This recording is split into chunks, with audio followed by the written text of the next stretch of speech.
Hey class, this is Mrs. Matheson here. We're going to be covering Unit 8, starting with Section 1, which is on simplifying radical expressions. So our learning target is I can simplify a radical expression. So when we talk about radical expression, we first need to review the idea of prime factorization first. Prime factorization involves breaking things down into those factor trees that we've done before. So that's just finding any two numbers that are going to multiply to 63. So I'm going to pick 9 and 7.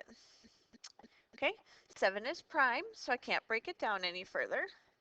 But 9 can break into 3 and 3. If I was to multiply all three of those circled numbers, 3 times 3 times 7, that would bring me back to 63. Let's see that with 98. All right, again, you can break it into any two factors that multiply to 98. I'm going to choose 2 and 49. 2 is prime. 49 I can break into 7 and 7, and both 7s are prime also. Then 180. You can do this again multiple ways. 2 and 90, 3 and 60. I'm going to break it into 18 and 10. 18 is going to break into 2 times 9. 2 is prime. 9 is going to break into 3 and 3, and those are both prime. 10 is going to break into 2 and 5, and both of those are prime. Okay, so now radical expression. So it's any term with a any expression with a radical term. Radical term is something that has a radical sign. You most commonly know it as a square root, but we call it radicals as general because we have cube roots, fourth roots, fifth roots, all the way up to nth roots. So you can have 1,000th root. Okay, so our generic term is radical. Simplified form of a radical expression. There's no perfect squares under the radical, there's no fractions left under the radical, and there's no radicals in the denominator of a fraction. Simplifying radical expressions. So here's how we do it. We find the prime factorization of the number. If there's a variable with a power, we write it in expanded form. So that would be like if we had x squared, we could write that as x times x. And then we pull out any pairs from the radical.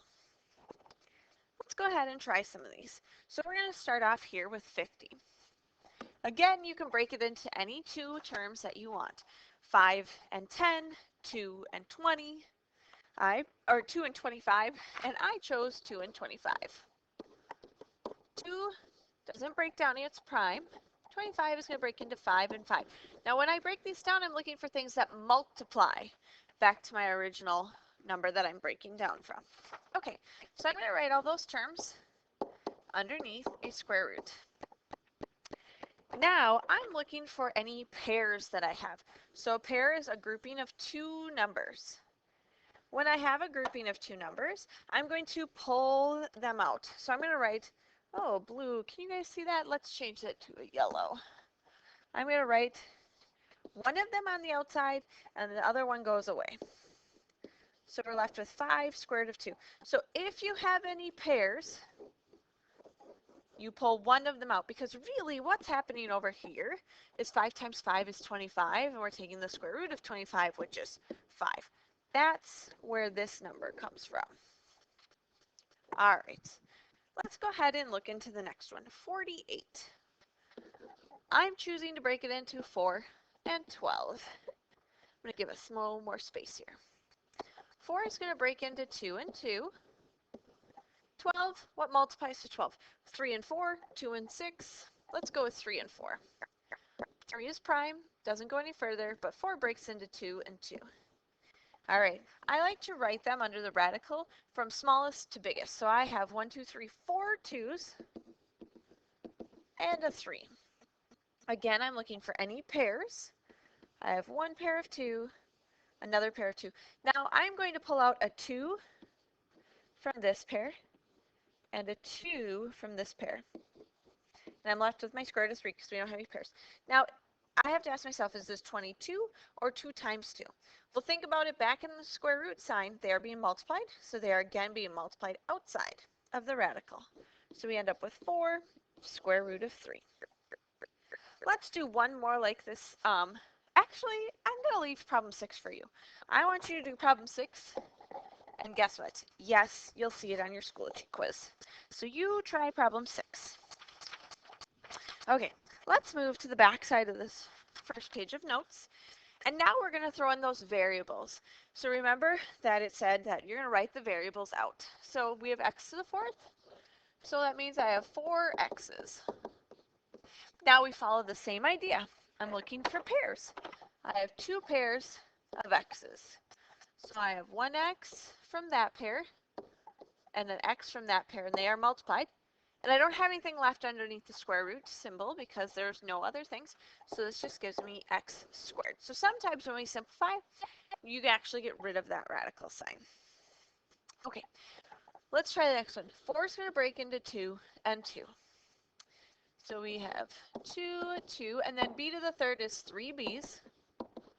Now I'm looking for pairs.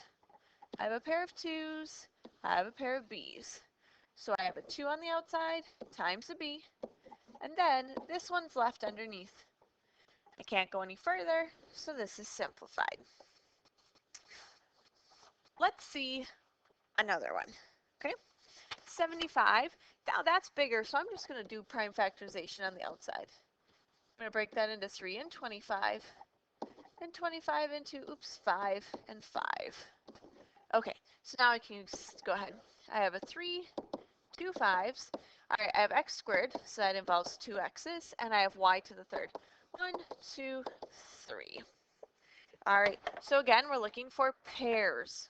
I have a pair of 5's, a pair of x's, and a pair of y's. So 1 from each of those pairs comes on the outside. The other one is going away because we're actually taking the square root. And now my leftovers get put back underneath my square root symbol. I have nothing to simplify on the outside, so there's my solution. All right, so go ahead and I want you guys to simplify these, look at these directions for simplifying radical expressions using perfect squares. Perfect squares will follow anything that you have listed below in our list of perfect squares.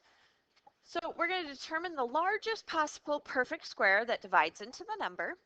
We're going to use the product property to rewrite the radical expression. And then we're going to take the square root of the perfect square to simplify. Note, doesn't work with variables, so you're still going to write them all out as individuals in variables. So product property, that's mentioned. That's saying if I have 2 things that are multiplied, I can separate them into 2 separate square roots.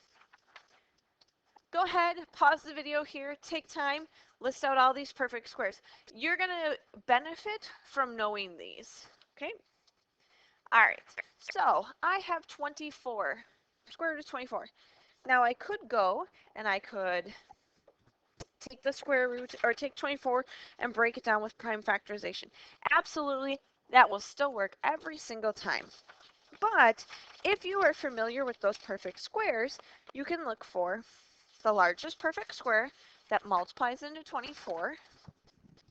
And that is actually going to be 4. And then 4 times what gives me 24? Times 6. Then you're going to think of it as the square root of 4 times the square root of 6. This is where that product property comes in, where you can separate it. Square root of 4 is 2, and then I get my square root of 6. Simplified. I'm going to just show you that you can continue to do it with our prime factorization. 4, 6, 2, and 2. 6 is going to break into 3 and 2. So if we list, we have 3 2's. Whoops. We have 3 2's. 2, 2, 2, and a 3. Look for a pair. Pull one out. Your leftovers go back under. See how we get the same thing? Either way will work. So go with what's comfortable for you. What do you recognize? All right, square root of 98. Square root of 98. What's the largest square root I can take out of there? Well, I'm going to actually leave you guys with 11. I'm going to have you can certainly do it with our factor tree. That's going to be just fine. Or look for the largest square root you can factor out. I want to talk about problem 12. 12 looks different than anything we've seen so far because we have that 3 in the front of it. So I'm going to still break down my 18, but keep the 3 tagging along. 18, the largest prime number that comes out of 18, or largest perfect square, sorry, is going to be 9. 9 times 2, that gets me back to 18. Square root of 9 is 3. So I have my 3 from there times square root of 9 times square root of 2. So this gives me 3 times 3, because square root of 9 is 3, times square root of 2. When you have a number in front of your square root symbol or your radical sign, whatever you pull out gets multiplied by that. So we get 9 square root of 2. Okay, let's try that again. I have 12. Square root of 12. What's the largest perfect square? So I have 1, 4, 4 works. I have 16 and 9. Those are too big. So I'm going to stick with 4. 4 times 3. So we get 5 times the square root of 4 times the square root of 3. Now realize I'm writing every step out and showing you my thought process. So we have 5 times 2, because the square root of 4 is 2, times square root of 3. Multiply these. We get 10 square root of 3. Okay. Whew, word problem. Let's see how this goes. A tsunami is a destructive, fast-moving ocean wave that is caused by an undersea earthquake, landslide, or volcano. Scientists can predict arrival times of tsunamis by using water depth to calculate the speed of a tsunami. A model for the speed, s in meters per second, at which a tsunami moves is s equals the square root of g times d, where d is the depth in meters and g is 9.8 meters per second per second. Remember that 9.8? That stood for our gravitational pull when we did those quadratics. Okay, let's take a look at A together. A says, find the speed of a tsunami in a region of the ocean that is 1,000 meters deep. Write your solution in simplest form. All right, so I'm going to use this equation. S equals, now my G they said was 9.8 times my 1,000 meters deep. Okay, now you're probably going, well, Mrs. Matheson, what does this have to do with what we were doing? We have a radical symbol, and we are going to simplify. Now 9.8, we can't simplify that because we don't know about simplifying decimals with radicals. But 1,000. All right, 1,000. What two numbers can I multiply to get me 1,000? Is one of those a perfect square root? Oh, I know, 100 is a perfect square root. So 100 times 10 will give me 1,000. Okay, now I'm left with 9.8 and 10, which neither of those are going to be perfect squares. I wonder what happens if I multiply those two. So let's go ahead and multiply those two. So we get 98 times 100. Oh, hey, I've seen 98 before. That was in problem 11. What did we simplify problem 11 to? Oh, I asked you to do that on your own. What did you simplify it to? Did you break it into 2 times 49 times 100? Okay, so let's look here. We have 49, which is perfect square root, and 100, which is a perfect square root. So the square root of 49 is 7 times the square root of 100, which is 10. And then I have 2 left underneath. I can simplify 7 times 10. So my S is 70 square root of 2. Okay. I just did A with you. I want you to go ahead and do B for me. Same thought process, except for this time instead of 1,000, you're going to plug in 4,000. Then C asked you for some critical thinking. I am going to be asking you these questions on Schoology, so make sure that you actually take the time to finish them. And don't forget to take your Schoology quiz, which is right below this video if you're in your Schoology section. All right, we'll see you guys later.